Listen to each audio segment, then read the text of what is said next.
জয় শ্রী রাধে কৃষ্ণ। শ্রীকৃষ্ণ বার্তা চ্যানেলে আপনাদের সকলকে স্বাগতম। আশা করি রাধারানীর কৃপায় আপনারা সকলেই ভালো আছেন।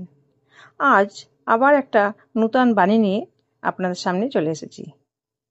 একটা শব্দ আছে যেটা আমরা মাঝে মাঝেই অথবা অনেকবার শুনতে পাই, স্বার্থ। ওই ব্যক্তি স্বার্থপর, সে স্বার্থের জন্য খারাপ কাজ করে ফেলেছে, ইত্যাদি ইত্যাদি। সত্যি কথা বলতে কি, সংসার স্বার্থকে পাপ ভাবতে শুরু করেছে।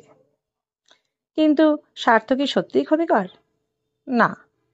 স্বার্থ কথাটা এসেছে স্ব থেকে, অর্থাৎ স্বয়ং থেকে।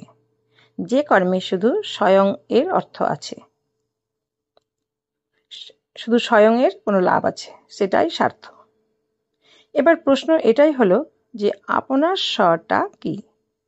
যদি আপনার স্বতে কেবল আপনি থাকেন, তাহলে আপনি অবশ্যই স্বার্থপর। যদি আপনার স্বতে পরিবার থাকে, তাহলে আপনি পারিবারিক। যদি আপনার স্বতে অন্য লোক থাকে, তাহলে আপনি পরোপকারী। আর যদি আপনার স্বতে এই সংসার থাকে, তাহলে আপনি পরমার্থিক। তাহলে নিজের স্বার্থ থেকে দূরে যাবেন না, সেটি বিস্তার করুন। নিজের অস্তিত্বের বিস্তার করলে স্বার্থ নিজেই পরমার্থে পরিণত হবে। রাধা রাধা।